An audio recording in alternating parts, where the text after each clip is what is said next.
اس programme کے اخراجات جو اسمر منسٹریز کے دوست اور پارٹنرز ادا کرتے ہیں۔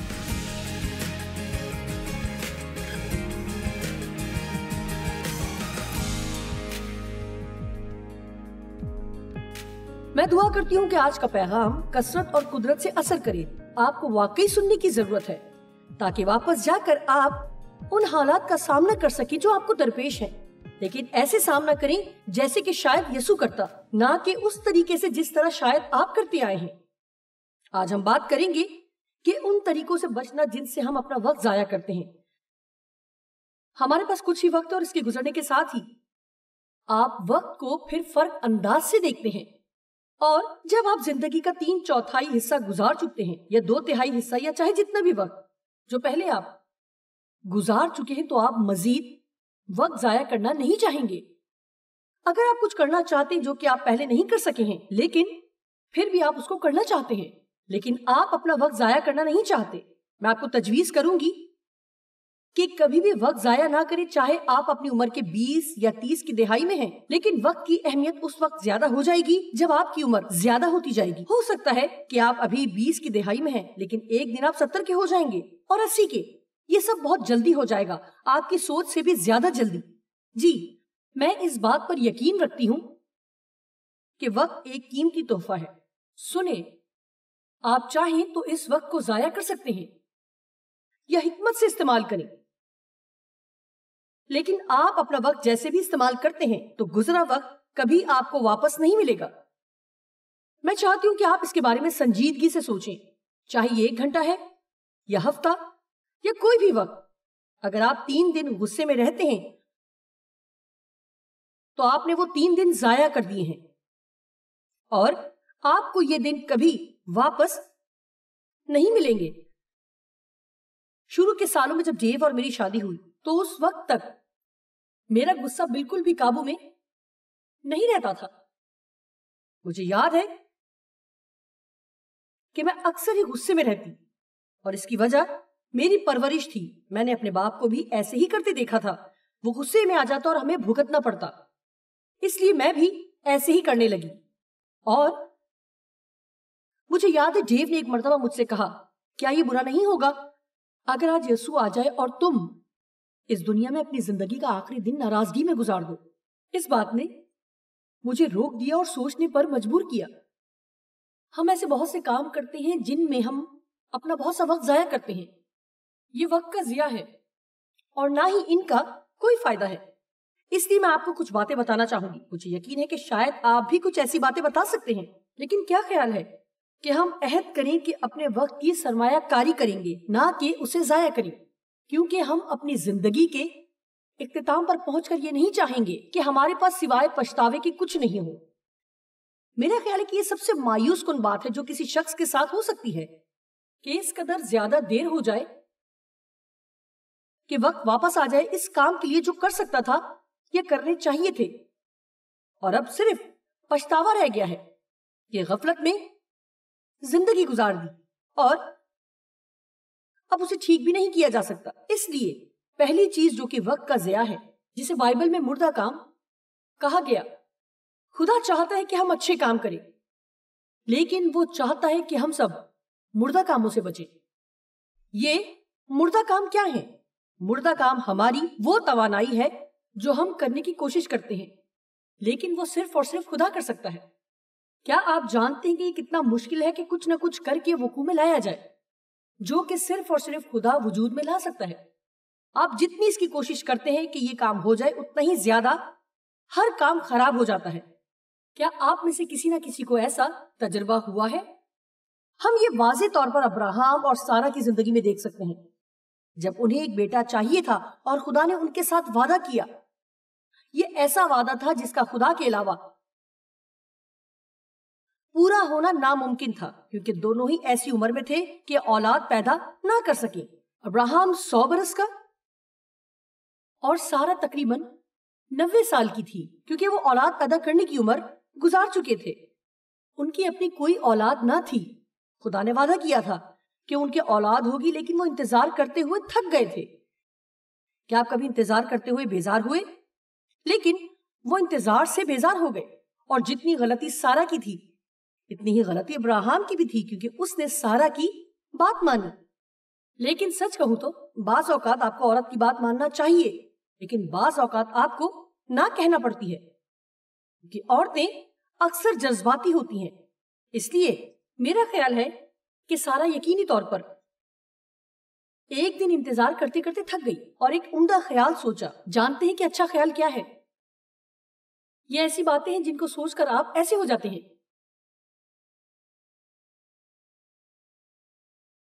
میں ایسا کروں گی اور یہ فائدہ مند ہوگا. ہاں بالکل ایسا. اور پھر ہم یہ بھی کہتے ہیں ہاں کہ خدا چاہتا کہ میں یہی کروں. کیا آپ جانتے ہیں کہ خدا واقعی ہم سے کلام کرتا ہے، لیکن ہمارا ہر خیال خدا کا کلام نہیں. کچھ چیزوں کے لیے آپ کو انتظار کرنے اور کچھ دعا کرنے کی ضرورت ہے اس سے پہلے کہ آپ اپنے پہلے خیال پر عمل کریں جو آپ کے ذہن میں آیا ہے. سارا کو خیال آیا کہ کیوں نہ وہ اپنی لونڈی اپنے شوہر کو دے تاکہ وہ اس کی دوسری بیوی بنے. آپ میں سے کتنے جانتے ہیں کہ یہ تو ویسے ہی احمقانہ بات ہے؟ سنیے، یہ تو ہم ویسے ہی جانتے ہیں کہ ایسا کام مصیبت کو دعوت دینا ہے. یہ عورت اولاد پیدا کر سکتی تھی، اس لیے وہ چاہتی تھی کہ اس کا شوہر اس سے اولاد پیدا کرے. وہ حاملہ ہو جائے تو وہ اس بچے کو اپنا بچہ بنا لے گی. جی تو پھر ابراہیم نے سارا کی بات مان لی اور ویسے ہی کیا. پھر جیسے ہی وہ عورت ہاجرہ حاملہ ہو گئی اور جیسے ہی وہ حاملہ ہو گئی تو اس کا رویہ سارا سے بدل گیا. ہاں میں تو حاملہ ہوں لیکن تم نہیں ہو سکتا ہے یہ اس انداز سے نہ ہوا ہو، لیکن جانتے ہیں وہ سارا کو حقیر جاننے لگی. لیکن سارا کو غصہ آیا کیونکہ ہاجرہ کا رویہ برا تھا. اس کے اولاد تھی، اس وجہ سے اس کا سارا کے ساتھ مل کر چلنا مشکل ہو گیا تھا. لہٰذا سارا ابراہیم کے پاس گئی اور چاہتی تھی کہ وہ اس کا دماغ درست کرے. اور ابراہیم نے کہا وہ تیری لونڈی ہے، جیسے چاہے اس کے ساتھ کر. سارا اس پر الزام لگا رہی تھی اور وہ سارا پر، اور اس معاملے کا نتیجہ یہ تھا کہ یہ ایک مسئلہ بن گیا. ہم ساری کہانی پڑھنے کے بعد کہہ سکتے ہیں کہ وہ کس قدر جلد باز تھے، لیکن آپ میں سے کتنے لوگ ایسی ہی غلطیاں کرتے چلے جاتے ہیں؟ جب ہم کچھ چاہتے ہیں تو ہم ایسے ہزاروں راستے تلاش کر لیتے ہیں تاکہ وہ اس چیز کو اپنے لیے وجود میں لا سکیں، اور سوچتے ہیں کہ یہ سب خدا کی طرف سے ہے. مردہ کام، ایسے کام ہیں جن کا کوئی فائدہ نہیں. میں نے سیکھ لیا ہے کہ بائبل میں جن کو جسم کے کام کہتے ہیں وہ کون سے ہیں. شاید میں ہر مرتبہ تو پہچان نہیں پاتی، شاید اتنی جلدی پہچان نہ پاؤں جتنا کہ چاہیے، لیکن ایک چیز ہے کہ جب آپ جسم کے کام کر رہے ہوتے ہیں تو چونکہ یہ کسی بھی طرح سے کارگر نہیں ہوتے، اس لیے آپ مایوس ہو جاتے ہیں. آپ محسوس کرتے ہیں کہ آپ دھکا دے رہے ہیں، دھکیل رہے ہیں، کوشش کر رہے ہیں کہ کچھ کام بن جائے جو کہ نہیں ہو رہا ہے. میں آپ کو ایک مثال دوں گی کہ کس طرح ہم اپنے جیون ساتھی کو بدلنے کی کوشش کرتے ہیں. کیا کچھ تبدیل ہوا ہے؟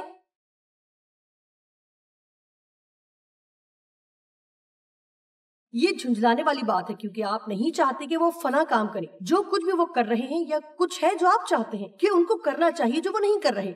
یعنی آپ بہت سے طریقے ڈھونڈتے ہیں کہ ان سے بات کرنے کی کوشش کی جائے یا وہ اپنا ذہن بدل لیں، اور پھر آپ صرف ان سے بحث ہی کرتے ہیں اور لگتا ہے کہ آپ جتنی کوشش کرتے ہیں کہ وہ بدل جائیں اتنا ہی زیادہ وہ بگڑ جاتے ہیں. لوگ نہیں چاہتے کہ ان کو زبردستی کچھ کرنے پر مجبور کیا جائے. کوئی نہیں چاہتا کہ ان کو کنٹرول کیا جائے. سچ یہ ہے کہ جب تک دل نہیں بدلتا اس وقت تک کسی بھی قسم کی تبدیلی قائم نہیں رہے گی. اس لیے صرف خدا ہی ہے جو کہ دل بدل سکتا ہے. اس لیے اس بات کو یاد رکھیں کہ صرف خدا ہی ہے جو لوگوں کو بدل سکتا ہے. اور اگر آپ نے غور نہیں کیا کہ ہم سبھی مختلف ہیں. زیادہ تر لوگ شاید شادی شدہ ہیں. اگر آپ شادی شدہ ہیں اور ایسے شخص سے جڑے ہیں جو کہ آپ کی الٹ ہے تو پھر آمین. یعنی ڈیو اور میں، ڈیو اور مجھ سے زیادہ فرق جوڑا کوئی ہو ہی نہیں سکتا. ڈیو اور میں دونوں ہی فرق ہیں. ہم دونوں 51 سال سے رشتہ ازدواج میں ہیں.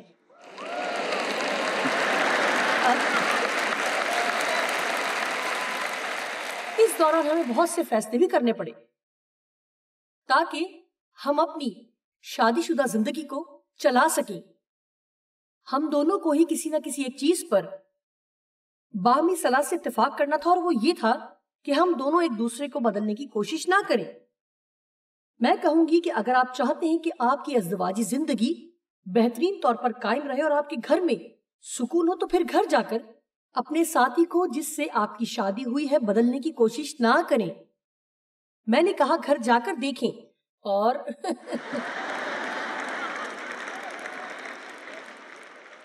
میں بہت جارحانہ ہوں اور ڈیو بہت تحمل مزاج ہے۔ دیکھو کچھ انتظار کرتے ہیں پھر دیکھیں گے، لیکن میں انتظار کرنا نہیں چاہتی، میں کچھ کرنا چاہتی ہوں۔ میں اکثر ہی انہیں کہتی ہوں کہ آپ خدا سے ہمیشہ میلوں دور رہتے ہیں، اور وہ کہتے ہیں ہاں تم ہمیشہ ہی خدا سے کئی میل آگے ہوتی ہو۔ دیکھیں سچ یہ ہے کہ آپ کسی ایسے شخص کے ساتھ اس لیے شادی کر لیتے ہیں کیونکہ وہ آپ سے فرق ہے، اور اگر آپ مل کر کام کرنا سیکھ جائیں تو دونوں ہی مشکل سے بچ سکتے ہیں۔ آمین۔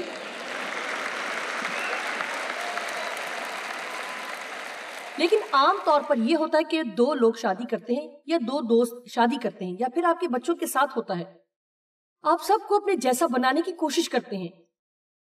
یہ بے وقوفی ہے کیونکہ اکثر آپ خود کو بھی پسند نہیں کرتے، لیکن آپ کی کوشش ہے کہ دوسروں کو اپنے جیسا بنائیں، اس لیے آپ ان کو اپنے سے زیادہ پسند نہیں کریں گے۔ دیکھیں آپ سب فرق ہیں، آپ کوئی اور نہیں ہو سکتے۔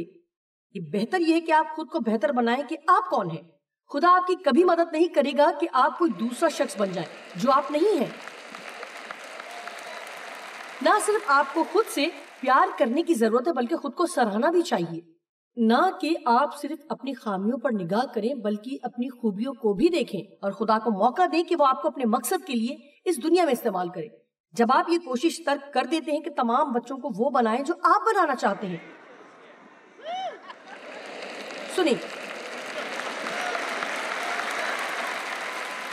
ہم جو اپنی زندگی میں کر نہیں پائے وہ ہم اکثر اپنے بچوں میں تلاش کرنے کی کوشش کرتے ہیں۔ ہم چاہتے ہیں کہ وہ ایسا کام کریں جو ہم چاہتے ہیں، اور اس کا نتیجہ صرف اور صرف یہ ہوگا کہ وہ آپ کو ناپسند کرنا شروع کر دیں یا آپ سے کسی بھی قسم کا کوئی بھی تعلق نہ رکھنا چاہیں، کیونکہ ہر کوئی آزادی چاہتا ہے کہ اپنا چناؤ خود کرے۔ بائبل کہتی ہے لڑکے کی اس راہ میں تربیت کر جس پر اسے جانا ہے۔ ایمپلیفائڈ ترجمے میں لکھا ہے اپنی ہی شخصیت کے مطابق یا بچے کی شخصیت کے مطابق اس کی تربیت کریں تاکہ وہ اس راہ پر جائے جیسا کہ خدا چاہتا ہے، نہ کہ آپ کی اپنی مرضی سے۔ میں نے 4 بچوں کی پرورش کی ہے اور وہ ابھی تک زندہ ہے، اور میں بھی۔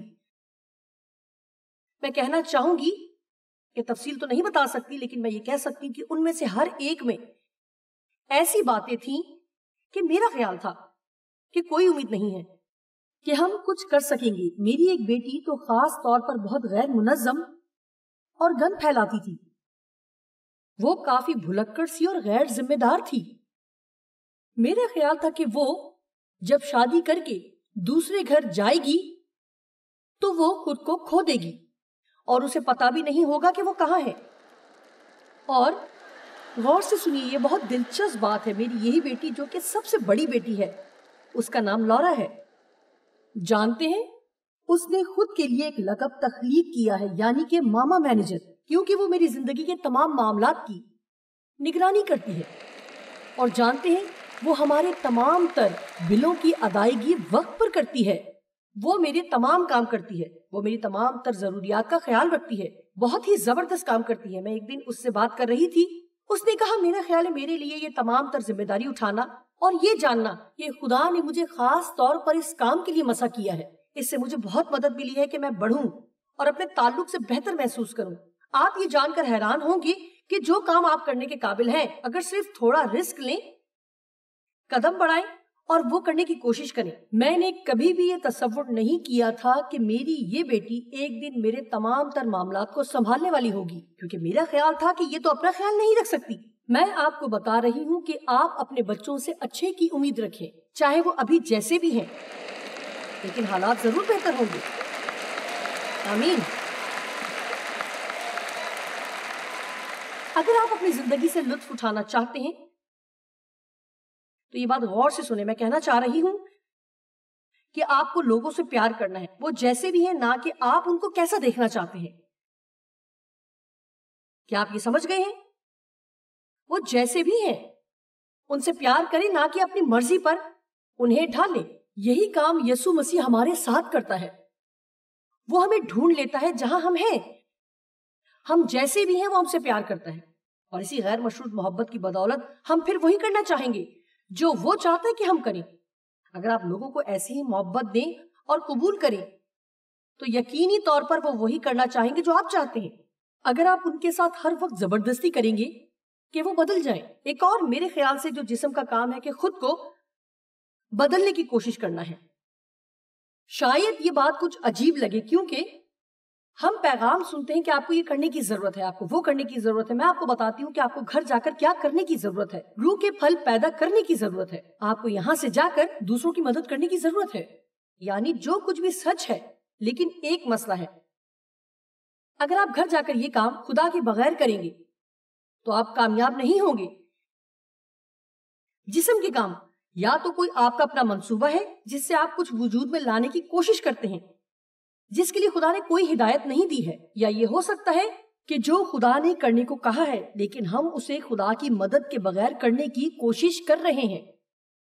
ہمیں یہ سمجھنے کی ضرورت ہے کہ چاہے ہم جتنی مرتبہ بھی کسی کام میں کامیاب ہو جائیں، جب آپ اسے دہرانے کی کوشش کریں گے تو بھی آپ کو خدا کی مدد چاہیے۔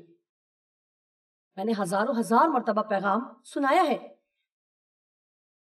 میں پیچھے بیٹھے ہوئے سوچ رہی تھی، میں نے بلند آواز سے کہا، میں نے اپنی زندگی میں کافی منادی کی ہے۔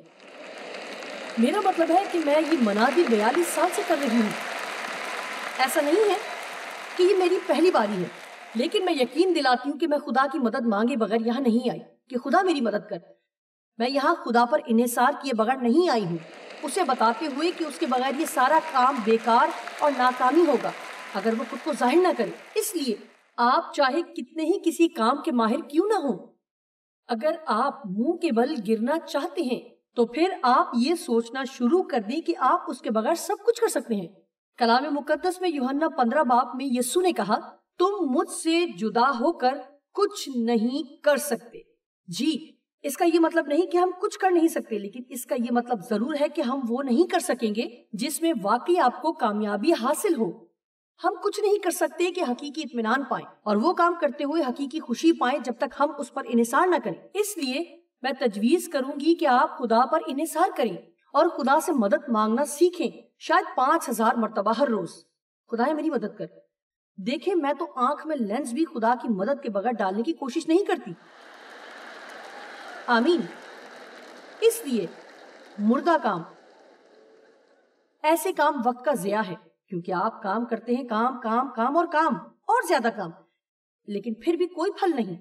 جب میں نے ان سے کہا کہ خود کو بدلنے کی کوشش نہ کریں اور مثال دی کہ جب میں نے شروع میں تعلیم لینا شروع کی، جیسا کہ اس وقت آپ یہاں سن رہے ہیں، آپ میں سے کچھ کے لیے یہ سب بالکل نیا ہے اور آپ کہتے ہیں کہ میں نے ایسی باتیں کبھی نہیں سنی، یا پھر واو، میں اس پر لازمی عمل کروں گی۔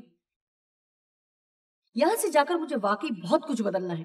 دیکھیں، بات یہ ہے، آپ یہ سب سنتے ہیں اور قبول کرتے ہیں، لیکن آپ گھر جا کر صرف اس کی کوشش نہیں کریں کہ آپ اچھے اور نیک بنے۔ میں نے یہ سب جسم میں کئی مرتبہ کیا ہے اور تقریباً اکثر ہی مزاح کا خیز لگتا ہے۔ سب سے پہلا تعلیمی چرچ جس میں میں گئی، میرا مطلب ہے کہ جہاں واقعی خدا کا کلام سنایا جاتا تھا۔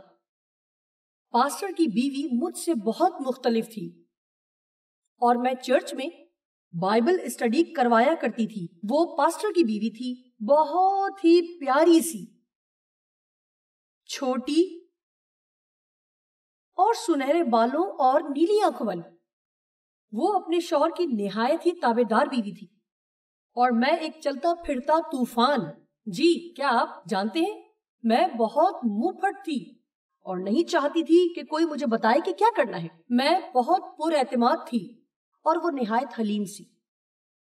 ہم دونوں کا مل کر چلنا بہت مشکل ہو رہا تھا اور اس کی کوئی وجہ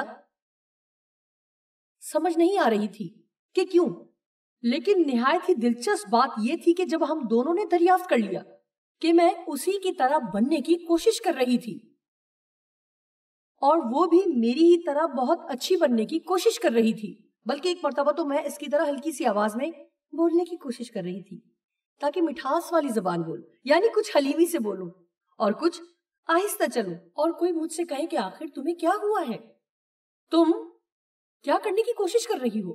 اور پھر میں نے سوچا کہ یقیناً میرے لیے یہی بہتر ہے کہ اگر آپ مجھے پسند نہیں کرتے اور اگر میں آپ کی خواہش کے مطابق بننے کی کوشش کروں تو آپ کو یہ بات بھی اچھی نہیں لگے گی. آپ لوگوں کو خوش نہیں کر سکتے چاہے آپ کچھ بھی کر لیں. مجھے یاد ہے کہ میں نے زبان اور الفاظ کی طاقت کے بارے میں پیغامات سنے. میں نے کہا میں ایسی ہی بنوں گی, بس میں اپنا منہ بند رکھوں گی اگر یہ کرنا باقی رہ گیا ہے. اور میں واقعی میں کچھ بھی نہیں کہتی تھی.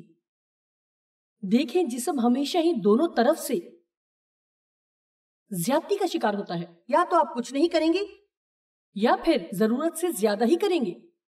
کیونکہ میں بہت بولتی تھی اور پیغام سنا کہ الفاظ کتنے طاقتور ہوتے ہیں, اس لیے میں نے بالکل نہ بولنے کا فیصلہ کر لیا تاکہ میں خود کو کسی مشکل میں نہ ڈال لوں. مجھے وہ دن یاد ہے اور مجھے خوشی ہے کہ خدا نے مجھے سکھایا ہے اور اپنے فضل کے بارے میں, اور یہ اس کا فضل ہی ہے جو ہمیں بدل سکتا ہے. اگر آپ وہ کرنا چاہتے ہیں جو کہ کرنا درست ہے تو خدا آپ کو اور آپ کے دل کو جانتا ہے. آپ اس سے مدد مانگے تو وہ آپ کو تبدیل کر دے گا. کلام کو پڑھتے ہوئے وہ آپ کو بدل دے گا. اور جب آپ خدا کے ساتھ وقت گزاریں گے, میں آپ کو کچھ بتانا چاہتی ہوں. اگر آپ چاہتے ہیں کہ جو پیغام آپ کلیسیا میں سنتے ہیں تو اس کا اثر آپ کی زندگی پر ہو, تو آپ کو یہ کرنے کی ضرورت ہے کہ اگر کچھ ایسی چیزیں ہیں جو آپ سمجھتے ہیں کہ ان کو اپنی زندگی میں ٹھیک کرنے کی ضرورت ہے, اور مجھے زیادہ مستحکم ہونے کی ضرورت ہے, زیادہ معاف کرنا ہے, مجھے زیادہ جلدی غصے میں نہیں آنا چاہیے. آئے غصے کو مثال کے طور پر لیتے ہیں. گھر جا کر غصے کو قابو کرنے کی نسبت آپ کو یہ کرنے کی ضرورت ہے کہ غصے کے تعلق سے کلام کا مطالعہ کریں. یہ نہ سوچیں کہ غصے کے تعلق سے صرف ایک پیغام سن کر اور اب آپ گھر جا کر کچھ بھی کر کے اپنا مسئلہ حل کر لیں گے اور یہ ختم ہو جائے گا. بلکہ میں یقین دلاتی ہوں کہ شیطان آپ کو آزمائے گا. وہ کوشش کرے گا کہ وہ کوئی خاص قسم کی آزمائش لائے گا تاکہ آپ کو آزمائے, اور پھر یہ ہوگا کہ آپ ناکام ہوں گے. اگر آپ خود پر قابو پانے کی کوشش کریں گے, اور پھر ابلیس آپ کو کہے گا دیکھا تم اس عبادت میں جاتے تو ہو لیکن اس کا کوئی فائدہ نہیں, تم بالکل نہیں بدلے. لیکن ابلیس کیا ہے؟ جھوٹا ہے. اسے صرف یہی کام آتا ہے کہ ہم جانتے ہیں کہ اس کے جھوٹ کو کیسے پکڑیں. جب آپ گھر جائیں تو خدا سے کہیں کہ یہ وہ چیز ہے جس میں میں واقعی بڑھنا چاہتی ہوں, اس لیے مجھے تیری مدد کی ضرورت ہے. غور سے سنیں, مجھے تیری مدد کی ضرورت ہے. میں خود سے یہ سب کچھ نہیں کر سکتی. میرا دل چاہتا ہے کہ میں بدلوں, لیکن میں یہ کام تیری مدد کے بغیر نہیں کر سکتی. میں اس بات پر قائم رہوں گی جب تک مجھے فتح نہیں مل جاتی. پھر آپ 7 یا 8 جتنے بھی غصے کے تعلق سے حوالے ہیں ان کو نکالیں, ان کا مطالعہ کریں اور اتنا غور کر لیں کہ آپ کو یاد رہیں. پھر آپ اس تعلق سے خدا کے ساتھ وقت گزاریں. میں ہمیشہ لوگوں کو بتاتی ہوں کہ خدا کا کلام الماری میں رکھی ہوئی دوائی کی طرح ہے. اگر آپ کے سر میں درد ہو تو آپ جا کر سر پر پٹی نہیں باندھ لیتے. اگر آپ کا مسئلہ غصہ ہے تو خوشحالی کا مطالعہ آپ کی کوئی مدد نہیں کرے گا. آپ کو خاص مسئلے کے لیے خاص موضوع کا مطالعہ کرنا ہوگا. یہ ایسا ہی ہے کہ اپنی روح کے لیے دوائی لینا. اور آپ کو یہ بھی جاننے کی ضرورت ہے کہ آپ کو جلد بازی سے کام نہیں کرنا ہے, کیونکہ بائبل میں لکھا ہے 2 کرنتھیوں 3:18, جب ہم خدا کے کلام پر غور کرتے ہیں تو جان لیتے ہیں کہ ہمیں کیا ہونا چاہیے. جب ہم جان لیتے ہیں کہ ہم کیا ہیں, ہم اسی جلالی صورت میں درجہ بدرجہ بدلتے جاتے ہیں, یعنی آہستہ آہستہ. اور یہ سب کچھ خداوند کے روح سے ممکن ہے, نہ کہ ہمارے اپنے کسی ارادے سے, ہماری قوت ارادی سے نہیں, بلکہ خدا ہمیں بدلتا ہے کیونکہ وہ ہمارے دل کو جانتا ہے اور ہم درست طریقہ اختیار کرتے ہیں. میں بتا سکتی ہوں کہ اگر یہاں 50 لوگ ہیں جو کہ روحانی پختگی کے اعتبار سے مختلف مراحل پر ہیں, لیکن جب یسوع واپس آئے گا تو ہر شخص پل بھر میں کامل ہو جائے گا, جس طرح ہم سب کو ہونا چاہیے. آپ کو کسی کی جگہ نہیں پہنچنا ہے, آپ کو صرف اپنا سفر طے کرنا ہے. آمین. لیکن ہم اپنا وقت ضائع کرتے ہیں جب ہم وہ کرنے کی کوشش کرتے ہیں جو صرف خدا ہماری زندگی میں کر سکتا ہے. لیکن جب ہم اس پر بھروسہ کرتے ہیں تو وہ ہمیں بدل سکتا ہے اور ہمیں پھلدار بناتا ہے. پھر اس کی قوت اور اطمینان ہمارے لیے ہو اور ہم اپنے سفر سے لطف اٹھائیں گے۔